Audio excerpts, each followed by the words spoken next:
és tudo que eu mais quero. O teu fogo tu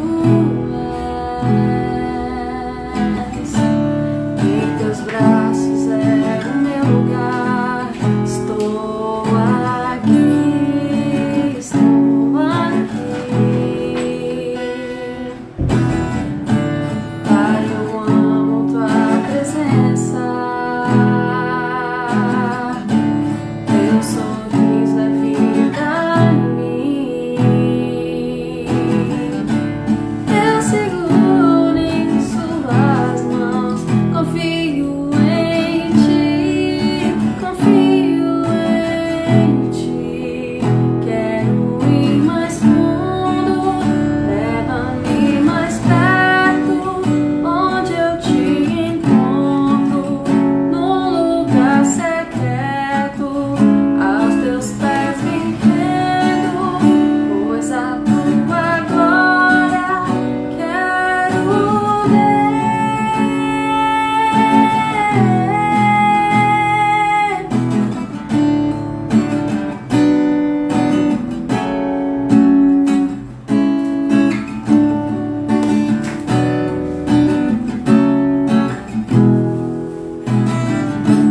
Pai, eu amo sua presença.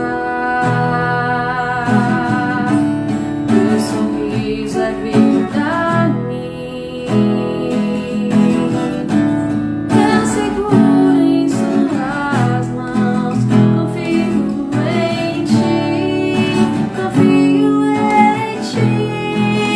Quero ir mais fundo, leva-me mais perto, onde eu te encontro, num lugar secreto, aos teus pés me rendo, pois a tua glória quero ver. Quero ir mais fundo, leva-me mais perto, onde eu te encontro, num lugar secreto, aos teus pés me rendo, pois a tua glória quero ver. Tudo que eu mais quero é te ver. Envolve em tua glória e poder. Tua majestade é real. Tua voz ecoa em meu ser. Tudo que eu mais quero é te ver. Envolve em tua glória e poder. Tua majestade é real. Tua voz ecoa em meu ser.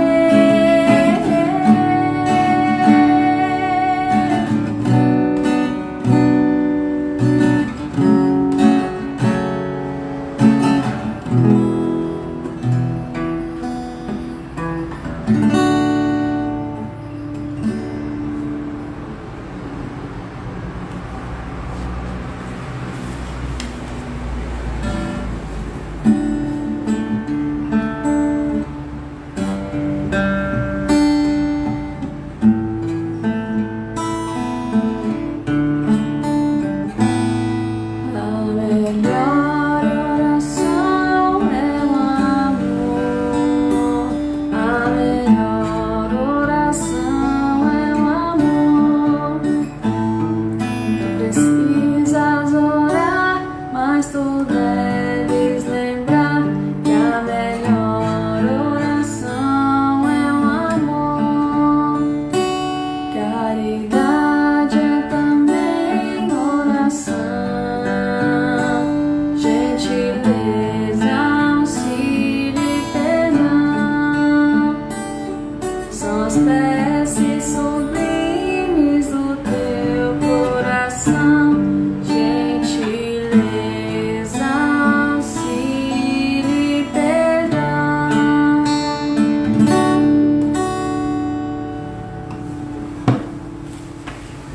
Boa tarde a todos. Estamos ao vivo, nossa live do Centro Espírita Fabiano de Cristo. Hoje nossa e o tema é Escolhas da Vida. Vamos conectar ele agora.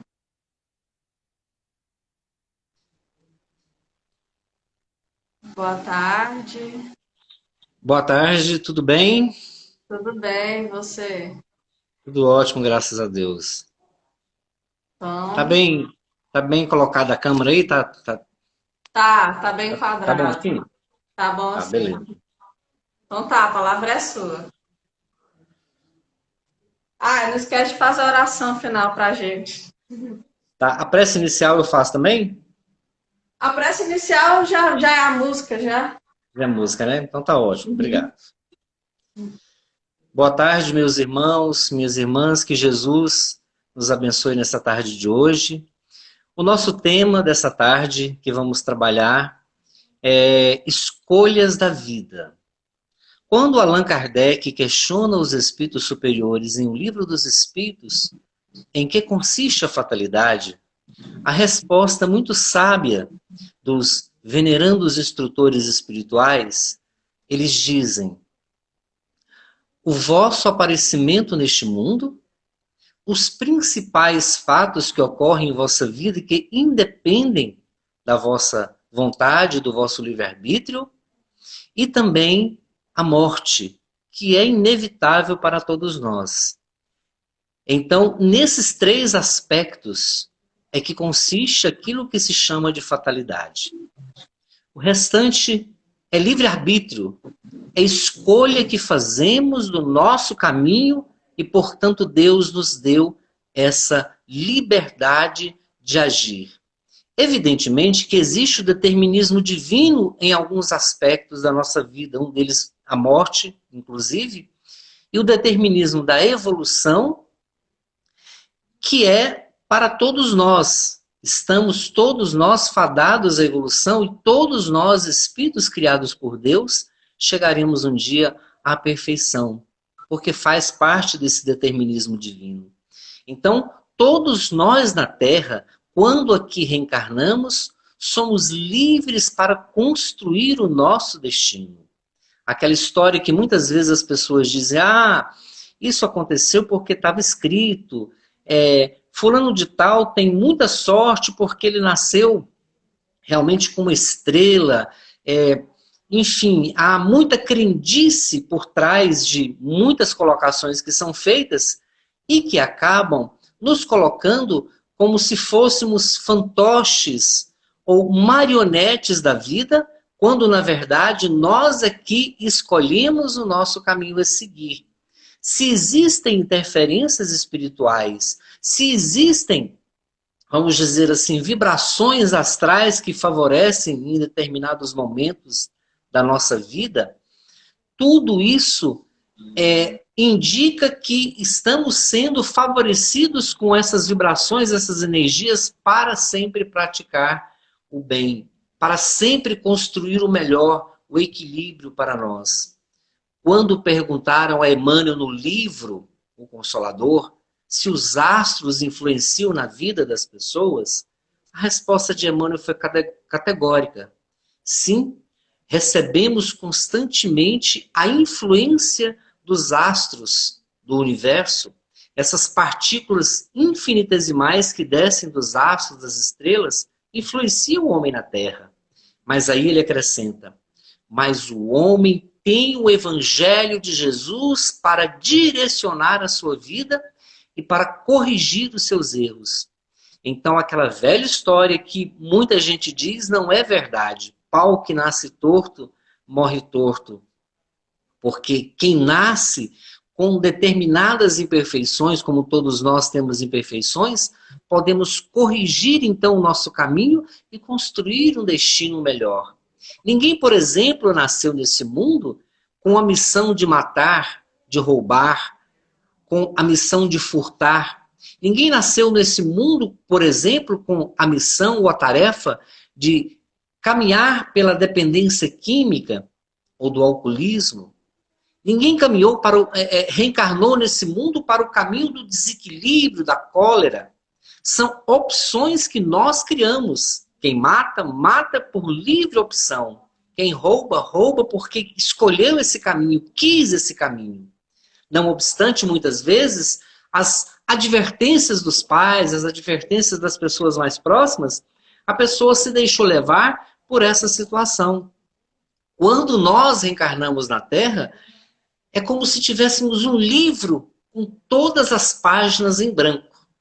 E aí essas páginas, nós é que vamos escolhendo, nós é que vamos escrevendo cada página do nosso livro da atual reencarnação, assim como escrevemos das outras reencarnações.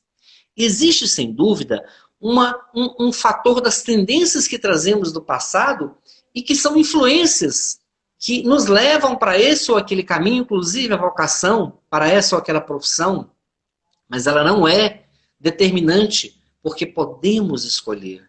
Temos livre-arbítrio de escolher aquele caminho que podemos seguir ou aquele caminho que não devemos seguir com certeza. E é isso que é maravilhoso no Espiritismo, porque o Espiritismo não proíbe nada. O Espiritismo não diz, você não pode fazer isso ou você não pode fazer aquilo. Não existe nada proibitivo dentro da doutrina espírita, muito pelo contrário. Existe o esclarecimento, existe verdades que vêm para nos informar sobre aquilo que podemos ou não fazer, sobre aquilo que devemos ou não fazer. Aí nós nos lembramos daquela frase de Paulo de Tarso, quando ele dizia, tudo me é lícito, mas nem tudo. Tudo me é permitido, mas nem tudo me é lícito. Então eu posso optar pelos caminhos que eu vou escolher na vida, de ser melhor, de ser mais feliz, de ter sucesso nesse ou naquele campo profissional, de ter uma vida mais tranquila com relação a determinados fatores que poderiam causar desequilíbrio.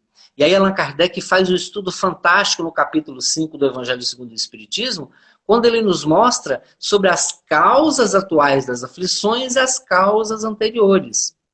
E ele diz que as causas atuais oferecem um grande contingente de sofrimento e de aflição para o homem na Terra. Que se o homem soubesse caminhar melhor, ele certamente evitaria muitos dissabores, muitas aflições e muitos sofrimentos que gera para si próprio por causa de determinadas escolhas que faz. E ele vai citando algumas escolhas erradas que fazemos. Por exemplo, muitos pais que têm filhos ingratos, muitas vezes foram pais que passaram a mão na cabeça dos filhos, educaram os filhos para sem limites, educaram os filhos de uma forma que esses filhos cresceram sem limite, sem uma orientação adequada, e muitos pais até riem de determinadas brincadeiras que os filhos fazem, quando na realidade deveriam ter corrigido, e esses filhos então no futuro lhes respondem com a ingratidão. Allan Kardec diz também, quantas uniões infelizes porque só havia interesse monetário, interesse financeiro. A união entre um casal deve estar baseada no princípio do amor, deve estar baseada no princípio da afetividade verdadeira. Então, quando um casal se une somente por interesses, ou como se diz, quando os bolsos estão cheios, quando tudo vai bem nesse sentido, o casal vai ser feliz.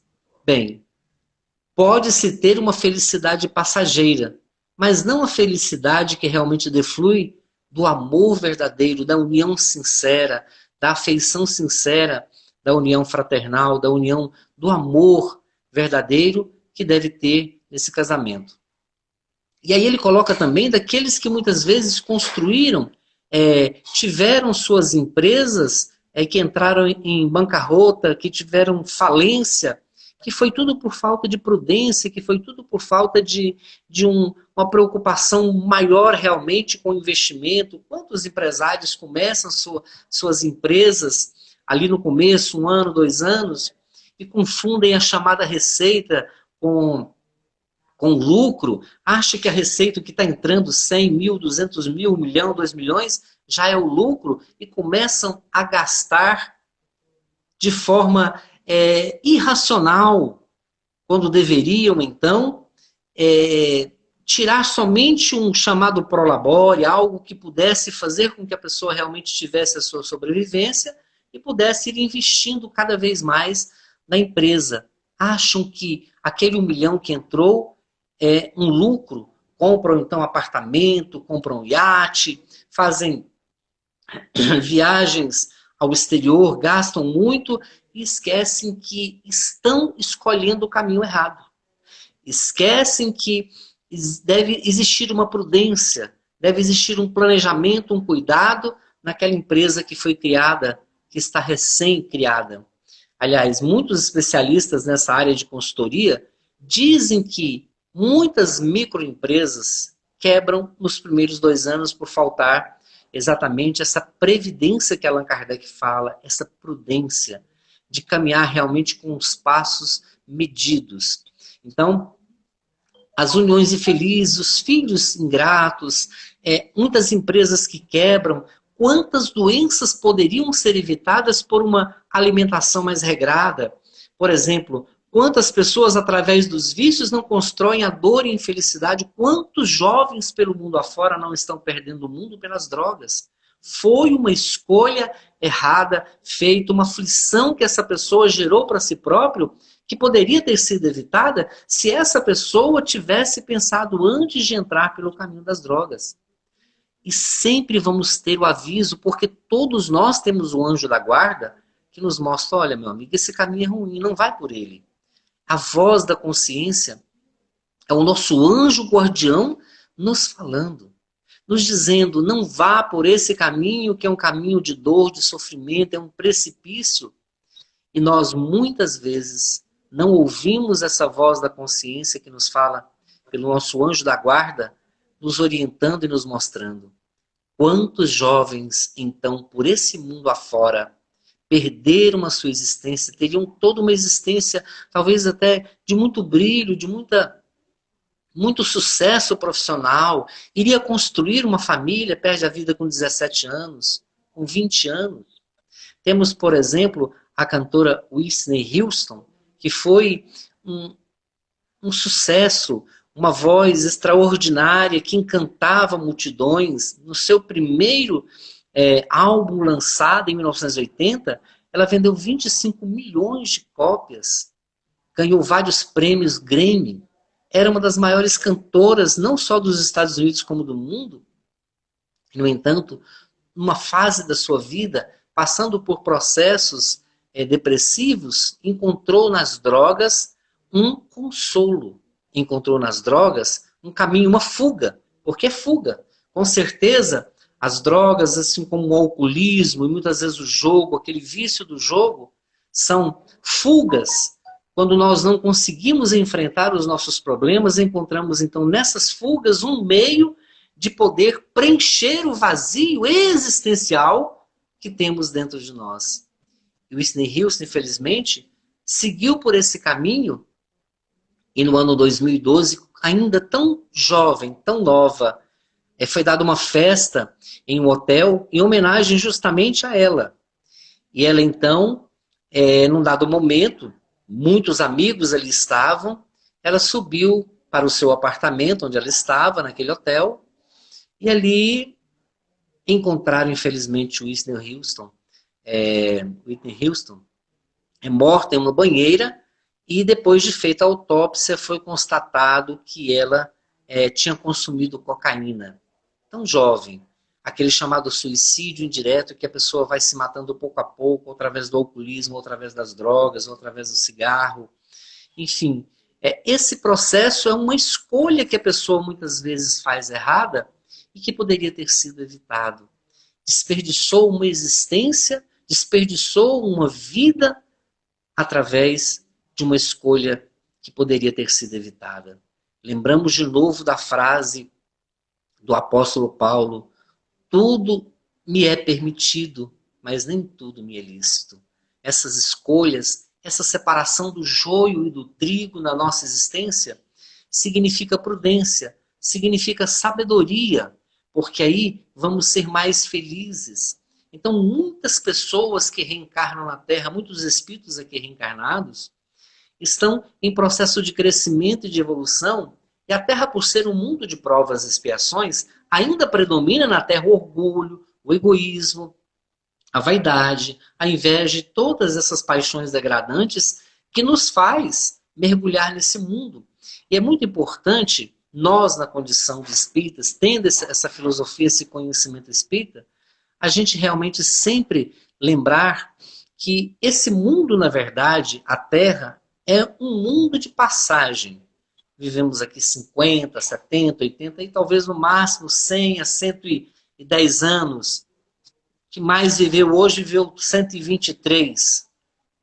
Sabe que a história de Matusalém, de ter vivido 900 anos, na realidade, a contagem do tempo na época desses irmãos dos hebreus não era feito como o nosso. O hebreu é uma língua muito pobre em relação a definições, não é como no português. Uma palavra dia, por exemplo, representa dia de 24 horas, de século, de anos, de períodos. Então, na realidade, vivemos pouco mais de 100 anos. É o máximo que o ser humano consegue viver nesse mundo.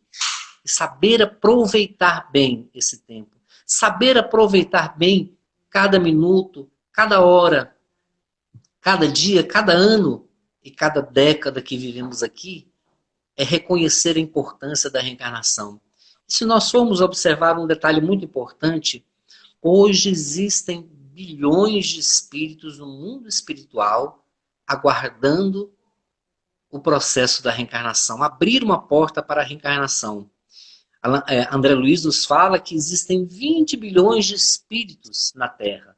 Então, atualmente, tem 13 bilhões de espíritos do outro lado. 7 bilhões estão reencarnados e 13 bilhões de espíritos aguardando a oportunidade da reencarnação. Pedindo, implorando a Deus para poder reencarnar neste mundo. Então, e principalmente ocorrendo tantos abortos quanto tem ocorrido no mundo, no Brasil, fica mais difícil ainda para muitos desses espíritos estarem aqui nesse mundo. Então, se tivermos essa oportunidade da reencarnação, temos que, na condição de espíritas, de seguidores dessa filosofia tão extraordinária, seguir pelas melhores escolhas. E a doutrina espírita nos mostra que essas escolhas devem ser sempre baseadas na caridade, no amor ao próximo. Nunca desejar para o outro o que eu não quero para mim. Então, se eu não quero sofrimento para mim, eu não vou desejar para o outro. Mas então, as escolhas individuais, elas são muito importantes. Saber escolher um caminho, mas pensar bem.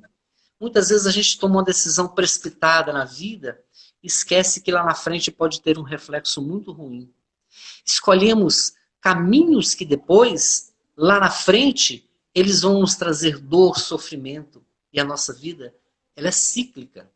Pietro Baldi nos fala que a vida de todos nós é cíclica. Então, portanto, há momentos que estamos embaixo, no período do fim de um ciclo. Há momento que estamos subindo e estamos no topo do ciclo. É um momento de grande alegria, de grande felicidade. Depois entramos de novo em queda e finalizamos aquele ciclo.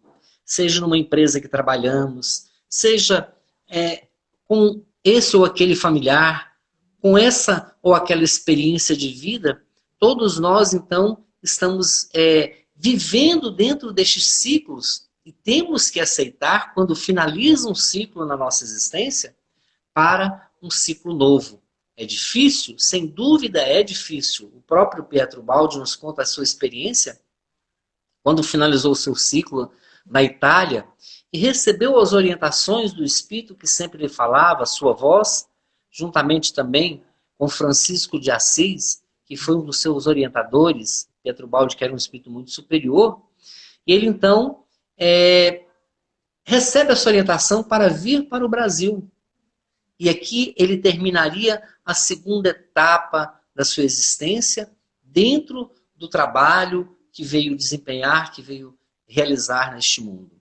Bem, se há aqueles que fazem escolhas erradas e que acabam comprometendo o próprio destino e ali então tendo a sua vida ceifada por essas situações dolorosas, como as drogas, por exemplo, que falamos, tem aqueles que fazem escolhas muito felizes. E um deles que queríamos destacar é Paulo, o apóstolo de Jesus.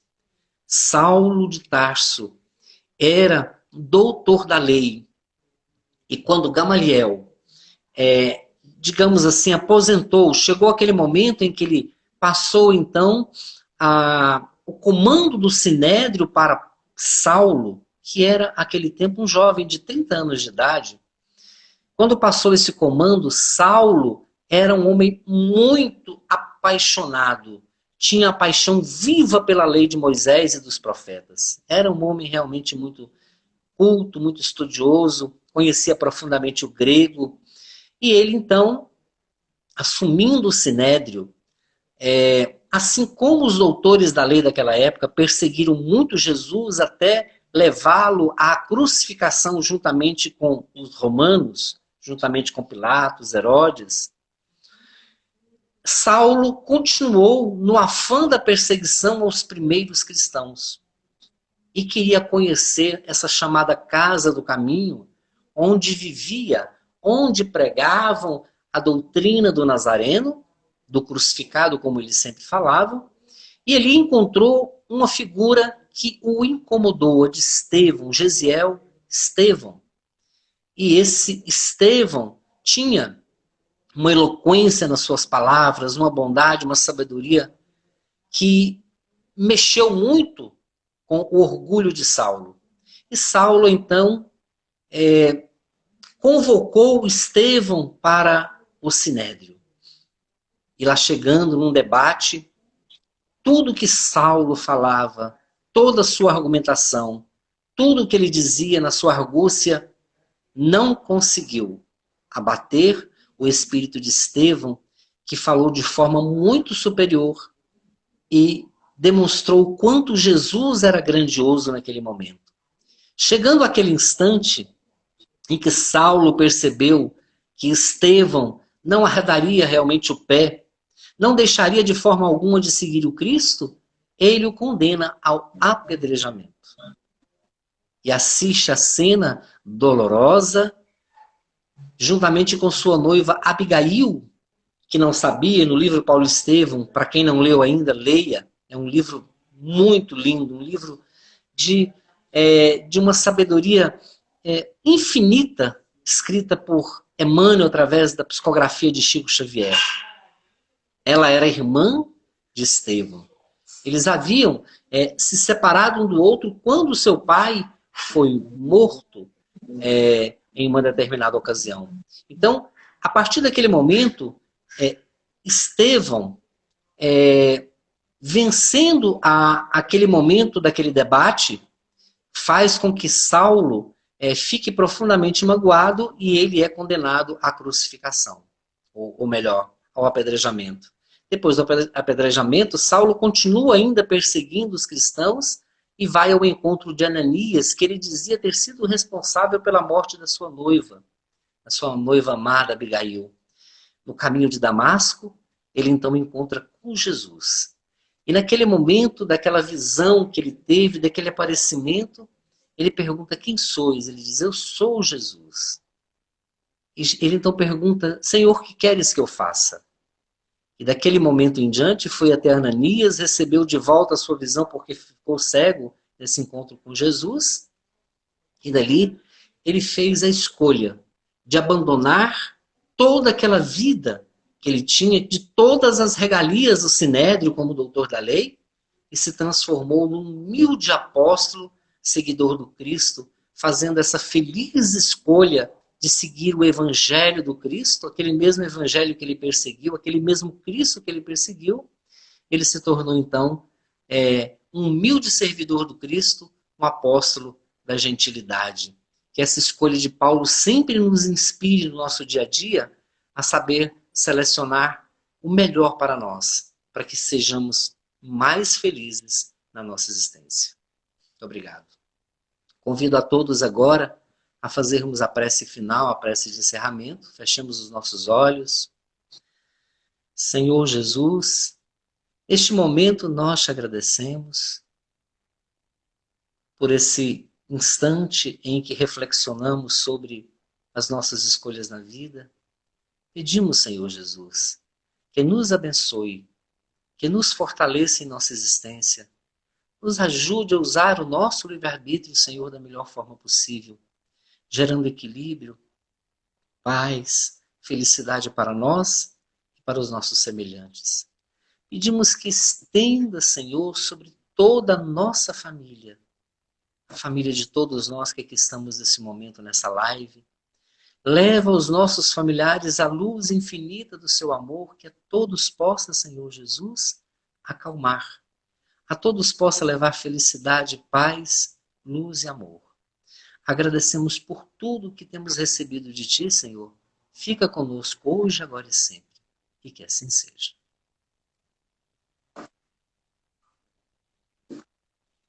Muito obrigado, viu, José Antônio? Eu que agradeço, Bruno. Grande abraço aí a todos do Fabiano de Cris. Fiquem todos com Deus, tá? Valeu, boa tarde. Obrigado, boa tarde. A gente agradece a todos que estiveram aqui assistindo essa palestra até agora. E a gente lembra que amanhã, domingo, no YouTube tem aula de evangelização infantil. E durante a semana temos as palestras de terça e sábado e a aula de psicoeducação, que faz parte do tratamento espiritual, na quarta-feira. A programação vocês conseguem visualizar aqui no nosso canal no Instagram. Uma boa tarde.